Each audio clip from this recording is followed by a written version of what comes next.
जय माँ ब्रह्मचारिणी। प्रिय भक्तों, आप सभी को नवरात्रि के इस पावन और श्रद्धामय पर्व की अनंत शुभकामनाएं। ये केवल 9 दिनों का उत्सव नहीं, बल्कि आत्मा को तपाकर उसे शक्तिशाली बनाने का दिव्य अवसर है। आज हम आपको एक ऐसी कथा सुनाने जा रहे हैं जो केवल एक कहानी नहीं है। ये विश्वास की परीक्षा है, ये धैर्य की पराकाष्ठा है, और ये उस अटूट भक्ति की शक्ति है जो स्वयं देवी को भी अपने भक्त के पास आने पर विवश कर देती है। विश्वास मानिए, यदि आप इस कथा को पूरे मन और श्रद्धा के साथ सुनेंगे तो माँ ब्रह्मचारिणी की कृपा आपके जीवन के अंधकार को भी प्रकाश में बदल सकती है। तो आइए, श्रद्धा के दीप जलाकर हम प्रवेश करते हैं उस अद्भुत कथा में, जहाँ चमत्कार केवल कहानियों में नहीं बल्कि सच्चाई बनकर प्रकट होते हैं। प्राचीन भारतवर्ष के एक शांत और सुंदर कोने में बसा था एक छोटा सा गांव, सीतापुर, जहां सुबह की शुरुआत पक्षियों की मधुर कलरव से होती थी, जहां हवा में खेतों की मिट्टी की सुगंध घुली रहती थी, जहां लोग गरीब जरूर थे लेकिन दिल से बहुत अमीर थे। गांव के बीचों बीच एक ऊंचे टीले पर स्थित था माँ दुर्गा का एक अत्यंत प्राचीन मंदिर। सफ़ेद पत्थरों से बना वो मंदिर दूर से ही चमकता था। मंदिर के शिखर पर लहराती लाल ध्वजा मानो पूरे गांव की रक्षा कर रही हो। हर सुबह जब सूरज की पहली किरण उस मंदिर पर पड़ती तो ऐसा लगता मानो स्वयं देवी उस प्रकाश में विराजमान हो। और उसी गांव में रहता था एक साधारण सा किसान, विनायक। नाम साधारण था, जीवन साधारण था, लेकिन उसकी भक्ति असाधारण थी। उसके पास ना ज्यादा जमीन थी, ना धन था, ना कोई बड़ा सहारा, लेकिन उसके पास एक ऐसी संपत्ति थी जो करोड़ों में भी नहीं खरीदी जा सकती, माँ के प्रति अटूट विश्वास। वो रोज ब्रह्म मुहूर्त में उठता, ठंडी हवा में नदी तक जाता और स्नान करके सीधे मंदिर पहुंच जाता। घंटों तक वो माँ ब्रह्मचारिणी का ध्यान करता। उसकी आंखें बंद होती, लेकिन चेहरे पर एक ऐसी शांति होती जो किसी साधारण इंसान में नहीं देखी जा सकती। गांव के लोग अक्सर कहा करते थे, अगर सच्ची भक्ति देखनी हो तो विनायक को देखो। दिन भर वो खेतों में मेहनत करता, धूप में पसीना बहाता और शाम को जो भी मिलता उसे माँ का प्रसाद समझकर स्वीकार कर लेता। उसकी पत्नी गौरी भी उतनी ही धैर्यवान और सरल थी। घर में गरीबी थी लेकिन कभी शिकायत नहीं थी। 2 छोटे बच्चे थे जो हर शाम अपने पिता के साथ मंदिर जाते और अपनी मासूम आवाज़ में कहते, जय माँ ब्रह्मचारिणी। उनकी ये आवाज़ सुनकर विनायक की सारी थकान पल भर में मिट जाती। ऐसा लगता था मानो उस छोटे से घर में खुद माँ की कृपा बसती हो। लेकिन प्रिय भक्तों, कहते हैं ना, जब जीवन में सब कुछ शांत और सुखमय चल रहा होता है तभी नियति अपनी सबसे कठिन परीक्षा की तैयारी कर रही होती है। और वही होने वाला था। सीतापुर की इस शांति को बहुत जल्द एक ऐसा तूफान घेरने वाला था जो न केवल विनायक के जीवन को बदल देगा बल्कि पूरे गांव की सोच को भी हिलाकर रख देगा। एक ऐसी परीक्षा जिसमें एक सच्चे भक्त की आस्था और एक अहंकारी व्यक्ति का अभिमान आमने सामने आने वाला था। तो भक्तों, कथा के अगले भाग को अवश्य सुने, क्योंकि आगे जो होने वाला है वो आपके हृदय को भीतर तक झकझोर देगा। जय माँ ब्रह्मचारिणी। प्रिय भक्तों, कथा के पिछले भाग में आपने जाना कि किस प्रकार सीतापुर गांव में रहने वाला विनायक अपनी अटूट भक्ति और सादगी भरे जीवन के कारण सबका प्रिय था। लेकिन अब समय आ गया है उस परीक्षा का जो उसकी श्रद्धा को परखने वाली थी। सीतापुर गांव में एक और व्यक्ति रहता था। नाम था ठाकुर रघुवीर सिंह। ठाकुर, जिसके पास अपार धन था, ऊंची हवेली थी, सैकड़ों बीघा जमीन थी और गांव के हर व्यक्ति पर उसका प्रभाव था। लेकिन उसके पास एक चीज की कमी थी, विनम्रता। उसका हृदय अहंकार से भरा हुआ था। उसे अपने धन, अपनी ताकत और अपनी सत्ता पर इतना घमंड था कि वो साधारण लोगों को तुच्छ समझता था। और सबसे ज्यादा चिढ़ उसे थी भक्ति से। जब भी वो देखता कि गांव के लोग मंदिर में जाकर घंटों पूजा करते हैं तो वो उनका मजाक उड़ाता। एक दिन सुबह सुबह जब पूरा गांव मंदिर में आरती के लिए एकत्रित हुआ था, विनायक भी अपनी आंखें बंद करके माँ के ध्यान में लीन था। तभी ठाकुर वहां आ पहुंचा। उसने चारों ओर देखा और फिर जोर से हंस पड़ा। अरे ओ मूर्खों, उसने ऊंची आवाज में कहा, इन पत्थरों की पूजा करके क्या मिलेगा तुम्हें? पूरा मंदिर सन्नाटे में डूब गया, लेकिन विनायक ने अपनी आंखें नहीं खोली। ठाकुर आगे बढ़ा और सीधे विनायक के सामने खड़ा हो गया। और तू विनायक, उसने व्यंग्य से कहा, सुना है तू बड़ा भक्त है, बताओ तेरी इस भक्ति ने तुझे क्या दिया। विनायक ने धीरे धीरे अपनी आंखें खोली। उसके चेहरे पर वही शांति थी। उसने हाथ जोड़कर शांत स्वर में कहा, मालिक, माँ ने मुझे संतोष दिया है और वो शांति दी है जो आपके महलों में भी नहीं मिलेगी। ये सुनते ही ठाकुर का चेहरा गुस्से से लाल हो गया। उसे लगा जैसे एक गरीब किसान ने उसके अहंकार को चुनौती दे दी हो। वो क्रोध में बोला, संतोष, शांति, ये सब गरीबों के बहाने होते हैं। अगर तेरी माँ इतनी ही शक्तिशाली है तो तुझे धनवान क्यों नहीं बनाया। मंदिर में खड़े लोग डर गए, कोई कुछ बोल नहीं पाया। लेकिन विनायक ने फिर भी शांत स्वर में कहा, माँ जो देती हैं वही सही है और जो नहीं देती उसमें भी उनकी मर्जी होती है। यही बात ठाकुर के हृदय में जलती हुई आग बन गई। उसने मन ही मन ठान लिया, अब मैं इस विनायक की भक्ति को तोड़कर रहूंगा। उसकी आंखों में एक खतरनाक चमक आ गई। वो बिना कुछ बोले मंदिर से बाहर चला गया, लेकिन उसके मन में एक षड्यंत्र जन्म ले चुका था। ऐसा षड्यंत्र जो विनायक के जीवन को पूरी तरह बदल देने वाला था। उधर विनायक को इस बात का जरा भी अंदाजा नहीं था कि आने वाले दिनों में उसकी भक्ति की सबसे कठिन परीक्षा होने वाली थी। शाम को जब वो अपने घर लौटा तो उसके बच्चे दौड़कर उससे लिपट गए। बाबा, आज हमें मेले में ले चलो, बच्चों ने मासूमियत से कहा। विनायक मुस्कुराया। उसने उन्हें गोद में उठाया। लेकिन उसकी पत्नी गौरी ने धीमे स्वर में कहा, घर में अनाज बहुत कम बचा है, कल के बाद क्या होगा पता नहीं। विनायक ने आकाश की ओर देखा और मुस्कुराकर बोला, जिसने अब तक संभाला है वही आगे भी संभालेगा। गौरी की आंखों में विश्वास था, लेकिन कहीं ना कहीं एक चिंता भी थी। उसी रात ठाकुर अपनी हवेली में बैठा हुआ था। उसके सामने सोने चांदी के गहने रखे हुए थे। वो धीरे धीरे मुस्कुरा रहा था। अब देखता हूँ तेरी माँ तुझे कैसे बचाती है विनायक। उसने अपने नौकरों को बुलाया और एक ऐसा आदेश दिया जिसे सुनकर खुद अंधेरा भी कांप उठे। प्रिय भक्तों, अब कथा एक ऐसे मोड़ पर पहुंच चुकी है जहां से विनायक के जीवन में अंधकार की शुरुआत होने वाली है। तो कथा के अगले भाग को अवश्य सुने, क्योंकि आगे जो होगा वो आपकी आंखों में आंसू ला देगा। जय मां ब्रह्मचारिणी। प्रिय भक्तों, कथा के पिछले भाग में आपने देखा कि किस प्रकार ठाकुर रघुवीर सिंह के मन में विनायक के प्रति ईर्ष्या और अहंकार की अग्नि भड़क उठी थी, और अब वही अग्नि एक भयानक षड्यंत्र का रूप लेने जा रही थी। रात का समय था। पूरा सीतापुर गांव गहरी नींद में सोया हुआ था। चारों ओर सन्नाटा पसरा था। केवल कहीं कहीं कुत्तों के भौंकने की आवाज सुनाई दे रही थी। लेकिन ठाकुर की हवेली में आज कुछ अलग ही हलचल थी। ठाकुर अपने कमरे में इधर उधर टहल रहा था। उसकी आंखों में एक खतरनाक योजना आकार ले चुकी थी। उसने अपने 2 खास नौकरों को बुलाया। धीमी आवाज में बोला, सुनो, आज रात एक ऐसा खेल होगा जिससे उस विनायक की सारी भक्ति मिट्टी में मिल जाएगी। नौकर डरते हुए बोले, हुक्म कीजिए मालिक। ठाकुर ने सामने रखे हुए सोने के गहनों और चांदी के सिक्कों की ओर इशारा किया। ये सब, वो बोला, आज रात विनायक के घर के पीछे छिपा दिए जाएंगे। नौकर चौंक गए।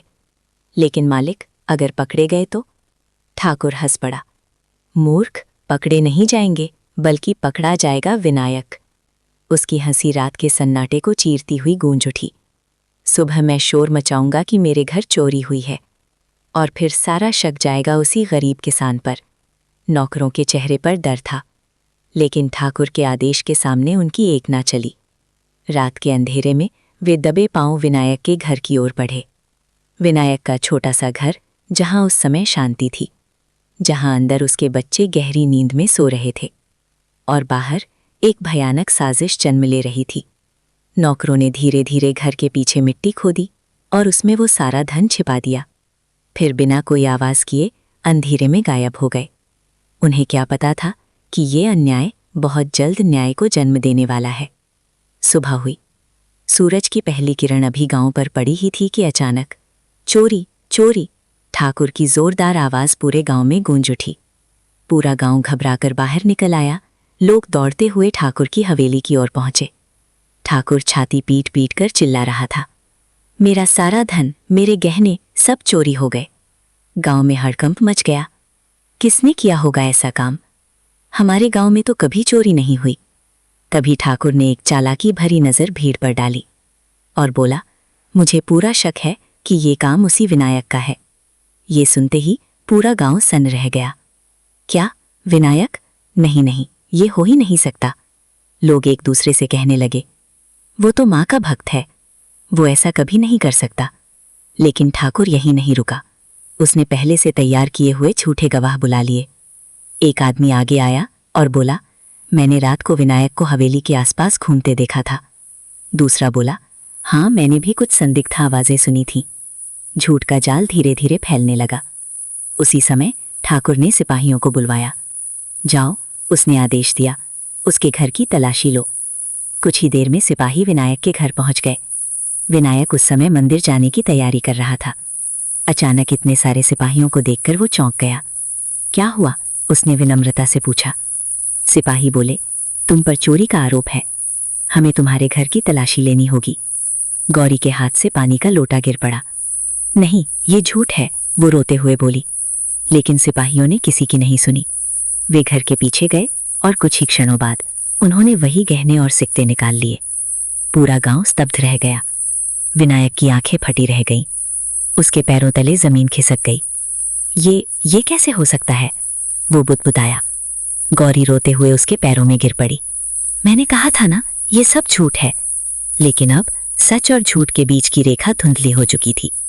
ठाकुर आगे बढ़ा और जोर से बोला, देख लिया सबने, यही है तुम्हारा सच्चा भक्त। भीड़ में खुसर फुसर होने लगी। कुछ लोग अब भी विश्वास नहीं कर पा रहे थे, लेकिन सबूत उनके सामने था।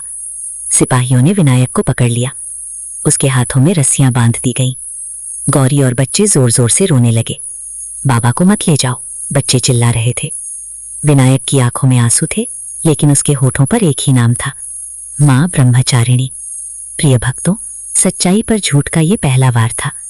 अब शुरू होने वाली थी एक ऐसी परीक्षा जिसमें एक सच्चे भक्त को सब कुछ खोना पड़ेगा। तो कथा के अगले भाग को अवश्य सुने, क्योंकि अब विनायक का जीवन एक ऐसे अंधेरे में प्रवेश करने वाला है जहां से बाहर निकलना असंभव सा प्रतीत होता है। जय मां ब्रह्मचारिणी।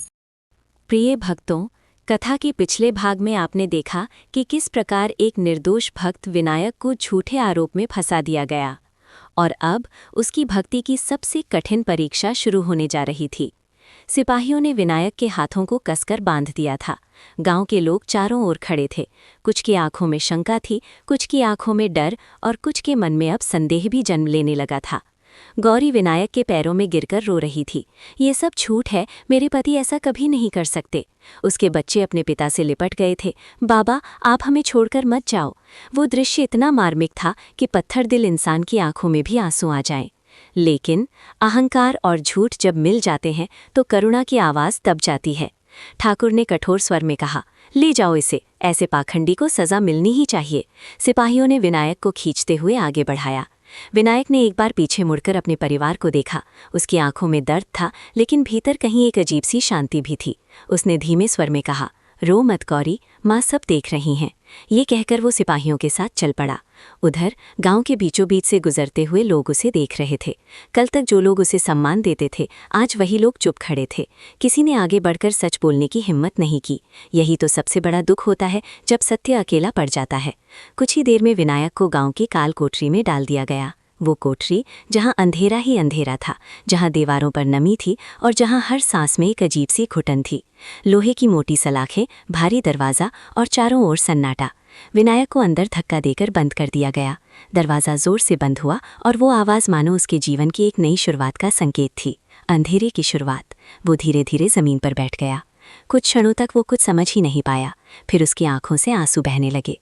हे माँ, उसने आकाश की ओर देखते हुए कहा, मैंने कभी किसी का बुरा नहीं किया, फिर आज ये दिन क्यों दिखाया? उसकी आवाज़ कोठरी की दीवारों से टकराकर वापस लौट आई। लेकिन उसे ये नहीं पता था कि उसकी हर पुकार माँ तक पहुँच रही है। उधर गांव में गौरी की हालत बहुत खराब थी। घर में खाने को कुछ नहीं था, बच्चे भूख से तड़प रहे थे। कल तक जो लोग उनके साथ बैठकर खाते थे, आज वही लोग उनके घर के सामने से मुंह फेरकर गुजर रहे थे। एक औरत ने ताना मारते हुए कहा, देखो चोर की पत्नी को। दूसरी बोली, भक्ति का ढोंग था सब। गौरी के कानों में ये शब्द तीर की तरह चुभ रहे थे। वो बिना कुछ बोले घर लौट आई और एक कोने में बैठकर फूट फूट कर रोने लगी। उधर काल कोठरी में विनायक ने अपनी आंखें बंद की। उसके शरीर में दर्द था, मन में पीड़ा थी, लेकिन उसके भीतर अब भी विश्वास जिंदा था। उसने धीरे धीरे माँ ब्रह्मचारिणी का स्मरण करना शुरू किया। माँ ब्रह्मचारिणी, यदि मेरी भक्ति सच्ची है, यदि मेरा हृदय निर्मल है, तो मुझे इस कलंक से मुक्त करो। उसकी आवाज़ में कोई शिकायत नहीं थी, केवल समर्पण था। रात गहराती जा रही थी। कोठरी का अंधेरा और भी गहरा होता जा रहा था, लेकिन उसी अंधेरे में एक दीप जल चुका था, भक्ति का दीप। प्रिय भक्तों, अब शुरू हो चुकी है वो तपस्या जो एक साधारण मनुष्य को असाधारण बना देती है। तो कथा के अगले भाग को अवश्य सुने, क्योंकि अब विनायक एक ऐसा संकल्प लेने वाला है जो इतिहास बदल देगा। जय मां ब्रह्मचारिणी। प्रिय भक्तों, कथा के पिछले भाग में आपने देखा कि किस प्रकार निर्दोष विनायक को काल कोठरी में डाल दिया गया, और अब उसकी भक्ति की अग्नि उसे एक ऐसे मार्ग पर ले जाने वाली थी जहां साधारण मनुष्य टूट जाता है, लेकिन सच्चा भक्त तप कर कुंदन बन जाता है। रात का तीसरा पहर था। चारों ओर गहरा सन्नाटा, केवल कोठरी की दीवारों से टपकते पानी की आवाज और विनायक की धीमी सांसें। उसका शरीर थक चुका था, मन दुख से भरा था, लेकिन उसकी आत्मा अब भी अडिग थी। वो धीरे धीरे उठकर बैठा। उसने अपनी आंखें बंद की और मां ब्रह्मचारिणी का ध्यान करने लगा। उसे याद आया मां का वो स्वरूप जो तपस्या और धैर्य की साक्षात प्रतिमा है, जिन्होंने भगवान शिव को पाने के लिए हजारों वर्षों तक कठोर तप किया। भूख, प्यास, धूप, वर्षा सब कुछ सहा, और तभी विनायक के भीतर एक विचार जागा। अगर माँ इतनी कठिन तपस्या कर सकती हैं, तो क्या मैं उनके लिए थोड़ा सा कष्ट भी नहीं सह सकता? उसकी आंखों से आंसू बहने लगे, लेकिन इस बार उन आंसुओं में कमजोरी नहीं, संकल्प था। उसने अपने दोनों हाथ जोड़ लिए और उस अंधेरी काल कोठरी में एक ऐसा व्रत लिया जिसे स्वयं देवता भी स्तब्ध रह जाएं। हे माँ ब्रह्मचारिणी, यदि मेरी भक्ति सच्ची है, यदि मैंने कभी किसी का अहित नहीं किया, तो मैं आज से तेरे नवरात्रि के 9 दिनों का व्रत यहीं इस काल कोठरी में रखूंगा। मैं अन्न का एक दाना और जल की एक बूंद भी तब तक ग्रहण नहीं करूंगा जब तक तू मुझे इस कलंक से मुक्त नहीं कर देती। उसकी आवाज कोठरी में गूंज उठी, मानो उसने अपनी आत्मा को अग्नि में समर्पित कर दिया हो। अगले दिन नवरात्रि का पहला दिन था। पूरा गांव उत्सव में डूबा हुआ था। मंदिर को फूलों और दीपों से सजाया गया था। ढोल नगाड़ों की आवाज गूंज रही थी। लेकिन उसी समय एक कोठरी के भीतर एक भक्त भूखा प्यासा अपनी तपस्या की शुरुआत कर चुका था। पहला दिन बीता, विनायक को न खाना दिया गया न पानी। सिपाही उसे देखकर हंसते, देखते हैं कब तक टिकता है तेरी भक्ति। लेकिन विनायक शांत था। उसकी आंखें बंद थीं और उसके होठों पर केवल एक नाम था, मां ब्रह्मचारिणी। दूसरा दिन, उसका शरीर कमजोर होने लगा, होंठ सूख गए, गला बैठने लगा, लेकिन उसके चेहरे पर एक अजीब सी शांति थी। तीसरा दिन, अब उसे खड़े होना भी मुश्किल लग रहा था, लेकिन वो फिर भी ध्यान में बैठा था, जैसे उसे अपने शरीर का एहसास ही नहीं रहा हो। उधर गांव में गौरी और बच्चों की हालत और भी खराब हो गई थी। घर में अन्न का एक दाना नहीं था। बच्चे भूख से बिलख रहे थे। माँ, कुछ खाने को दो, वे रोते हुए कह रहे थे। गौरी की आंखों से आंसू रुक ही नहीं रहे थे। वे मंदिर की ओर देखती और मन ही मन कहती, हे माँ, अगर मेरा पति निर्दोष है तो उसकी रक्षा कर, मेरे बच्चों को इस तरह मत तड़पा। लेकिन परीक्षा अभी खत्म नहीं हुई थी। उधर ठाकुर अपनी हवेली में बैठा था। वो ये सब देखकर मन ही मन खुश हो रहा था। अब देखता हूँ तेरी माँ तुझे कैसे बचाती है। लेकिन उसे ये नहीं पता था कि जिस क्षण एक सच्चा भक्त अपनी सीमा से आगे बढ़कर तप करता है, उसी क्षण नियति का चक्र घूमना शुरू हो जाता है। तीसरी रात, कोठरी के भीतर एक अजीब सी शांति फैलने लगी। विनायक ध्यान में लीन था और तभी उसे ऐसा महसूस हुआ मानो कोई उसके पास खड़ा हो। एक हल्की सी सुगंध, चमेली के फूलों की, एक शीतल हवा का स्पर्श। उसने धीरे धीरे अपनी आंखें खोली, लेकिन वहां कोई दिखाई नहीं दिया। फिर भी उसे महसूस हुआ कि वो अकेला नहीं है। प्रिय भक्तों, क्या ये माँ के आने का संकेत था? क्या उसकी तपस्या रंग लाने लगी थी? तो कथा के अगले भाग को अवश्य सुने, क्योंकि अब होने वाला है कुछ ऐसा जो आपके रोंगटे खड़े कर देगा। जय माँ ब्रह्मचारिणी। प्रिय भक्तों, कथा के पिछले भाग में आपने देखा कि कैसे विनायक ने काल कोठरी में रहकर मां ब्रह्मचारिणी के लिए कठोर व्रत और तपस्या का संकल्प लिया, और अब उसकी ये तपस्या एक ऐसे मोड़ पर पहुंचने वाली थी जहां से चमत्कार की शुरुआत होती है। नवरात्रि का चौथा दिन। कोठरी के भीतर का दृश्य अब बदलने लगा था। विनायक का शरीर अत्यंत कमजोर हो चुका था। होंठ सूखकर सफेद पड़ गए थे, आंखों के नीचे काले घेरे उभर आए थे, लेकिन उसके चेहरे पर जो तेज था वो पहले से कहीं अधिक बढ़ चुका था। ऐसा लग रहा था मानो वो कोई साधारण मनुष्य नहीं बल्कि एक तपस्वी बन चुका हो। सिपाही जब भी उसके पास आते तो उन्हें एक अजीब सी सुगंध महसूस होती। एक सिपाही ने दूसरे से कहा, ये कैसी बात है? ये आदमी 4 दिन से भूखा प्यासा है, फिर भी इसके चेहरे पर ये चमक कैसी है? दूसरा बोला, मुझे तो डर लगने लगा है, कहीं ये कोई संत तो नहीं। धीरे धीरे भय और श्रद्धा का मिश्रण कोठरी के बाहर फैलने लगा। 5वां दिन। उधर ठाकुर की हवेली में अचानक एक अजीब घटना घटी। ठाकुर रात को सोया हुआ था और तभी उसे एक भयानक सपना आया। उसने देखा एक तेजस्वी देवी श्वेत वस्त्रों में, हाथ में जप की माला और कमंडल लिए उसकी ओर बढ़ रही हैं। उनकी आंखों में करुणा भी थी और क्रोध भी। अहंकारी, एक गूंजती हुई आवाज आई, तूने मेरे भक्त को कष्ट दिया है। ठाकुर डर के मारे कांप था। वो अचानक नींद से जाग गया। उसका पूरा शरीर पसीने से भीग चुका था। वो हाँफते हुए बोला, नहीं, ये सिर्फ सपना है। लेकिन उसके मन में एक अनजाना डर बैठ चुका था। उधर कोठरी में विनायक अब एक गहरी समाधि में लीन था। उसे अब ना भूख का एहसास था, ना प्यास का। उसकी चेतना जैसे शरीर से ऊपर उठ चुकी थी। 6ठा दिन। गांव में अब बातें फैलने लगी थीं। विनायक निर्दोष है, ये सब ठाकुर की चाल हो सकती है। लेकिन डर के कारण कोई खुलकर कुछ नहीं बोल पा रहा था। उधर गौरी अब बिल्कुल टूट चुकी थी। उसके बच्चे अब रो भी नहीं रहे थे, बस चुपचाप पड़े रहते थे। भूख ने उनकी आवाज़ छीन ली थी। ये दृश्य देखकर आसमान भी मानो रो रहा था। 7वां दिन। ठाकुर के घर में अचानक विपत्ति आ पड़ी। उसका इकलौता बेटा अचानक गंभीर रूप से बीमार पड़ गया। उसका शरीर तेज बुखार से जलने लगा। वैद्य आए, दवाइयाँ दी गईं, लेकिन कोई असर नहीं हुआ। ठाकुर के चेहरे पर अब डर साफ दिखाई दे रहा था।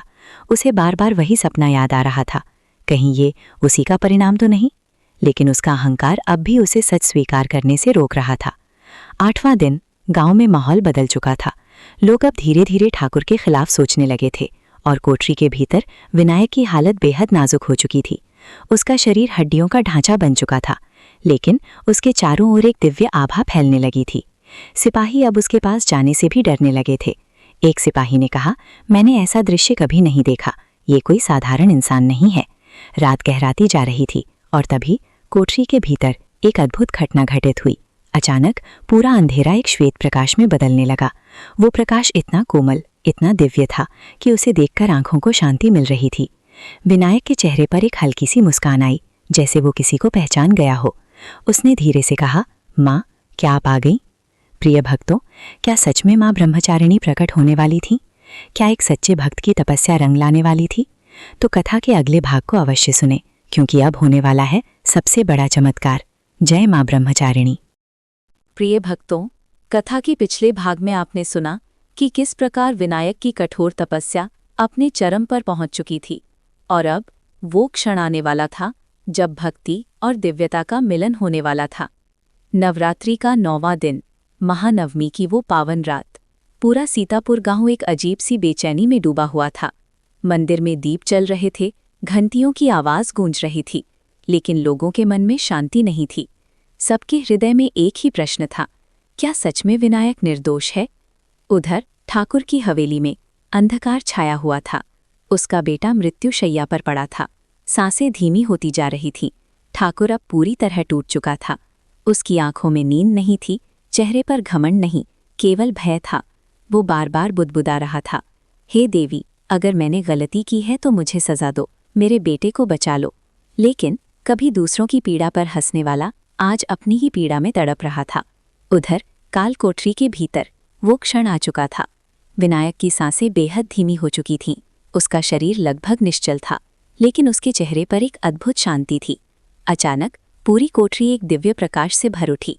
दीवारें जैसे चमकने लगी, हवा में चमेली और पारिजात की सुगंध फैल गई। एक मधुर ध्वनि गूंजने लगी, तपश्चरिणी, तपश्चरिणी। विनायक ने धीरे धीरे अपनी आंखें खोली और जो उसने देखा वो किसी स्वप्न से कम नहीं था।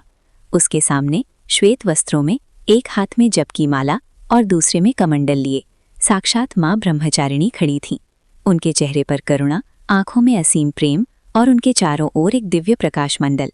विनायक की आंखों से आंसू बहने लगे। वो जमीन पर गिर पड़ा। माँ, आप सच में आ गईं। उसकी आवाज़ कांप रही थी। माँ ने अपने करुणामय हाथ से उसके सिर को स्पर्श किया और उसी क्षण विनायक के शरीर का सारा दर्द समाप्त हो गया। उसकी चेतना में एक अद्भुत शक्ति का संचार हुआ।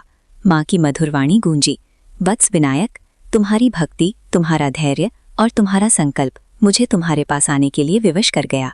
तुमने जिस तपस्या को किया है वो साधारण नहीं है। अब समय आ गया है सत्य को प्रकट होने का। इतना कहकर माँ धीरे धीरे प्रकाश में विलीन होने लगी। लेकिन उनके जाने से पहले विनायक के भीतर एक ऐसी शक्ति भर चुकी थी जो उसे एक साधारण मनुष्य से ऊपर उठा चुकी थी। उसी क्षण कोठरी के बाहर एक जोरदार आवाज हुई। लोहे के भारी दरवाजे अपने आप खुलने लगे। जंजीरें जो विनायक के हाथों में बंधी थीं अपने आप टूटकर गिर गईं। सिपाही ये दृश्य देखकर भय से कांप उठे। ये कैसे हो सकता है? विनायक धीरे धीरे उठकर खड़ा हुआ। अब वो पहले जैसा कमजोर नहीं था। उसके चेहरे पर तेज था, आंखों में प्रकाश था और उसके चारों ओर एक अद्भुत आभा थी। वो धीरे धीरे कोठरी से बाहर निकला। उसी समय गांव में एक और घटना घटी। ठाकुर पागलों की तरह सड़कों पर दौड़ रहा था। वो जोर जोर से चिल्ला रहा था, मुझे बचा लो, मैंने पाप किया है, विनायक निर्दोष है। उसकी आवाज सुनकर पूरा गांव बाहर निकल आया। लोग स्तब्ध रह गए। क्या ठाकुर खुद स्वीकार कर रहा है? अब सत्य सामने आने लगा था। प्रिय भक्तों, सत्य को चाहे जितना दबाने की कोशिश की जाए वो एक न एक दिन प्रकाश बनकर प्रकट होता ही है। अब कथा अपने सबसे महत्वपूर्ण मोड़ पर पहुंच चुकी है, तो अगले भाग को अवश्य सुने, क्योंकि अब होने वाला है अहंकार का पतन और भक्ति की विजय। जय मां ब्रह्मचारिणी। प्रिय भक्तों, कथा के पिछले भाग में आपने सुना कि किस प्रकार माँ ब्रह्मचारिणी स्वयं प्रकट होकर अपने भक्त विनायक की तपस्या को स्वीकार करती हैं और उसी क्षण सत्य का द्वार खुलने लगता है। अब समय आ गया था अहंकार के पतन का और सत्य की विजय का। सुबह की पहली किरण जैसे ही सीतापुर गांव पर पड़ी, पूरा वातावरण कुछ अलग ही प्रतीत हो रहा था। हवा में एक शीतलता थी, मानो स्वयं प्रकृति किसी दिव्य घटना की साक्षी बनने को तैयार हो। गांव के लोग इकट्ठा होकर कालकोठरी की ओर दौड़ रहे थे। उन्हें खबर मिल चुकी थी कि ठाकुर ने अपना अपराध स्वीकार कर लिया है। जब लोग वहां पहुंचे तो जो दृश्य उन्होंने देखा वो उनके जीवन का सबसे अद्भुत दृश्य बन गया। कोठरी के बाहर विनायक खड़ा था, लेकिन वो पहले जैसा नहीं था। उसका शरीर तेज से दमक रहा था, उसके चेहरे पर एक दिव्य आभा थी। ऐसा लग रहा था मानो कोई तपस्वी स्वयं ईश्वर की कृपा से प्रकाशित होकर खड़ा हो। लोगों की आंखें झुक गईं। ये वही विनायक है, किसी ने धीमे स्वर में कहा। उसी समय भीड़ को चीरता हुआ ठाकुर वहां पहुंचा। उसकी हालत दयनीय थी, कपड़े अस्त व्यस्त, आंखों में आंसू और चेहरे पर पश्चाताप साफ झलक रहा था। वो दौड़ता हुआ विनायक के पास आया और उसके चरणों में गिर पड़ा। मुझे माफ़ कर दो विनायक, वो ज़ोर ज़ोर से रोने लगा। मैंने ही तुम्हें फंसाया था, मैंने ही झूठा आरोप लगाया। पूरा गांव स्तब्ध रह गया। जिस ठाकुर के सामने कोई सिर उठाकर नहीं बोलता था, आज वही एक गरीब किसान के पैरों में पड़ा था। मेरे अहंकार ने मुझे अंधा बना दिया। मैंने तुम्हारे बच्चों को भूखा रखा, तुम्हें काल कोठरी में डाल दिया। मुझे सजा दो, मुझे क्षमा मत करो। उसकी आवाज़ में ऐसी तड़प थी कि सुनने वाले का हृदय पिघल जाए। लेकिन विनायक के चेहरे पर कोई क्रोध नहीं था, केवल शांति। उसने धीरे धीरे ठाकुर को उठाया और शांत स्वर में कहा, ठाकुर साहब, मैं कौन होता हूँ आपको सजा देने वाला? जो हुआ वो माँ की इच्छा थी। अगर ये सब ना होता तो शायद मेरी तपस्या अधूरी रह जाती। पूरा गांव ये सुनकर भावुक हो उठा। ये होती है सच्ची भक्ति, जहाँ प्रतिशोध नहीं, केवल करुणा होती है। उसी समय एक सिपाही दौड़ता हुआ आया। ठाकुर साहब, वो हाफते हुए बोला, चमत्कार हो गया। आपका बेटा जो मरने वाला था वो अचानक उठ बैठा है और पूरी तरह स्वस्थ हो गया है। ये सुनते ही ठाकुर की आंखों से आंसुओं की धारा बहने लगी। वो आसमान की ओर देखकर रो पड़ा, हे माँ, तूने मुझे क्षमा कर दिया। उसने फिर से विनायक के चरण पकड़ लिए, लेकिन इस बार उसके आंसुओं में डर नहीं, कृतज्ञता थी। उधर गांव के लोग अब एक एक करके विनायक के सामने झुकने लगे। हमें माफ़ कर दो, हमने तुम्हारा साथ नहीं दिया, हमने सच को पहचानने में देर कर दी। विनायक ने सभी को आशीर्वाद दिया। उसके चेहरे पर वही सरल मुस्कान थी, जैसे कुछ हुआ ही ना हो। प्रिय भक्तों, यही सच्चे भक्त की पहचान होती है, जो अपमान में भी शांत रहता है और सम्मान में भी विनम्र।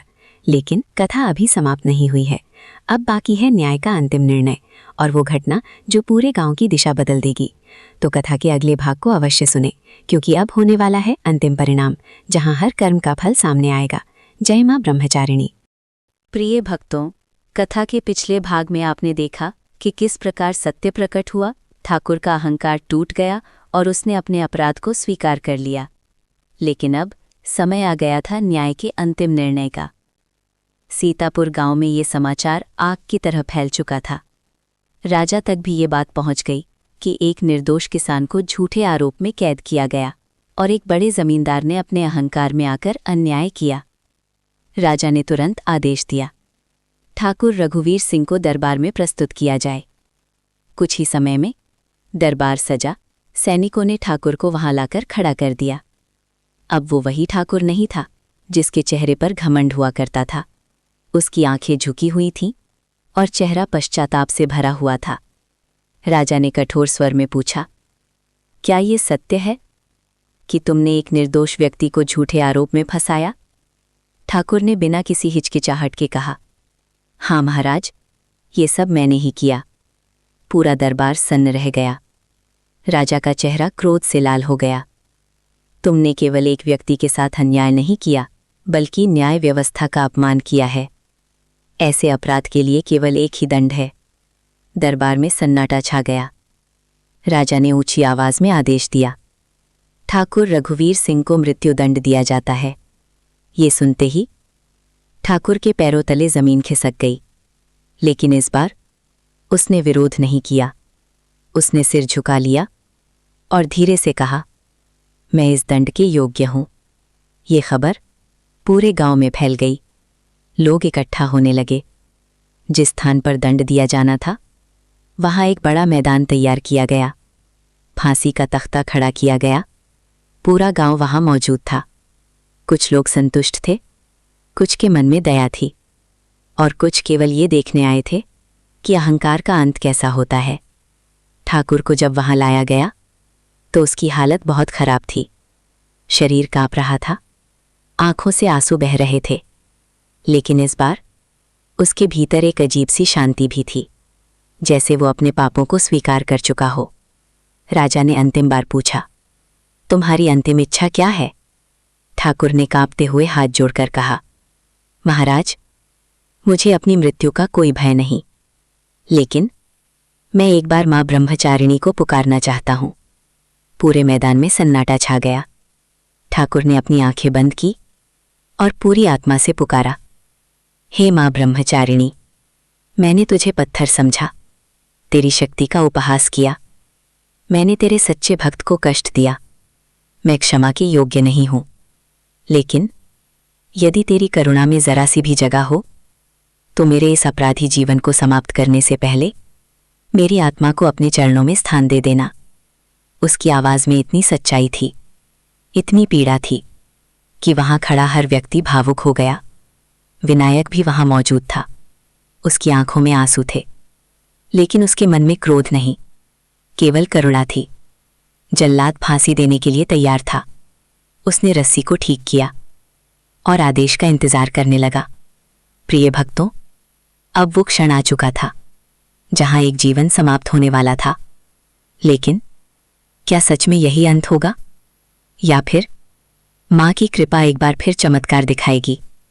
तो कथा के अंतिम भाग को अवश्य सुने, क्योंकि अब होने वाला है सबसे अद्भुत और दिव्य दृश्य। जय मां ब्रह्मचारिणी। प्रिय भक्तों, कथा के पिछले भाग में आपने देखा कि किस प्रकार ठाकुर अपने पापों का प्रायश्चित करते हुए मृत्युदंड के सामने खड़ा था, और अब वो अंतिम क्षण आ चुका था जहां न्याय और करुणा आमने सामने खड़े थे। पूरा मैदान शांत था। हवा भी जैसे थम गई थी। लोग सांस रोके खड़े थे। जल्लाद ने फांसी का फंदा ठाकुर के गले में डाल दिया। राजा ने हाथ उठाया, बस एक संकेत और सब कुछ समाप्त हो जाता। ठाकुर की आंखें बंद थीं। उसके होठों पर अंतिम बार वही पुकार थी, हे मां ब्रह्मचारिणी। उसी क्षण अचानक आसमान का रंग बदलने लगा। तेज धूप एक शीतल प्रकाश में बदल गई। चारों ओर एक अद्भुत सुगंध फैल गई, चमेली और पारिजात के फूलों की। लोग हैरान होकर इधर उधर देखने लगे। तभी आकाश के मध्य में एक दिव्य प्रकाश पुंज प्रकट हुआ।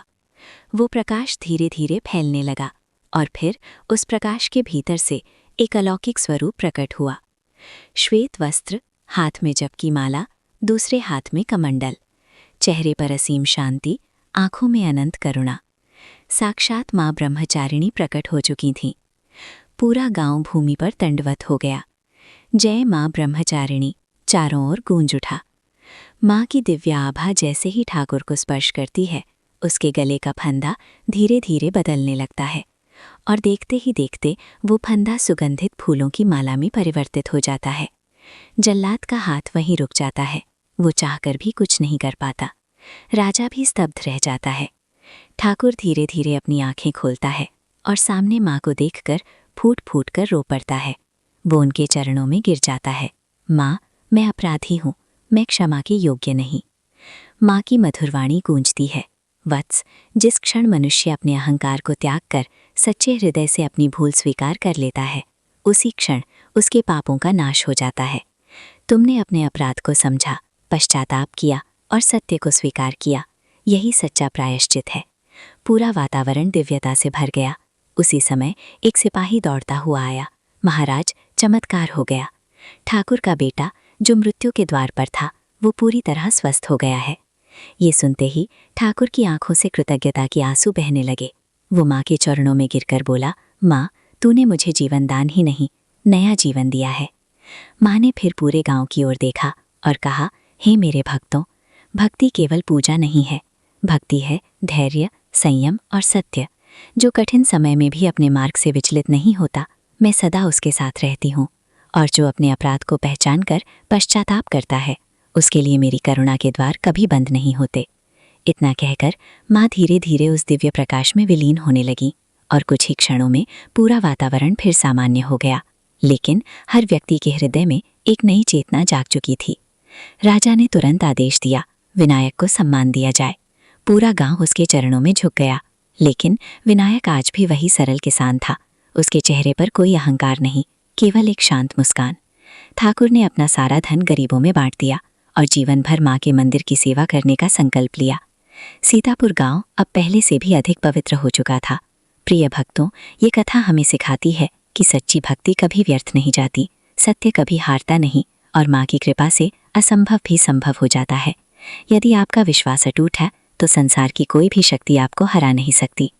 तो आइए इस नवरात्रि हम भी संकल्प लें कि हम सत्य के मार्ग पर चलेंगे, दूसरों की सहायता करेंगे और माँ ब्रह्मचारिणी पर अटूट विश्वास रखेंगे।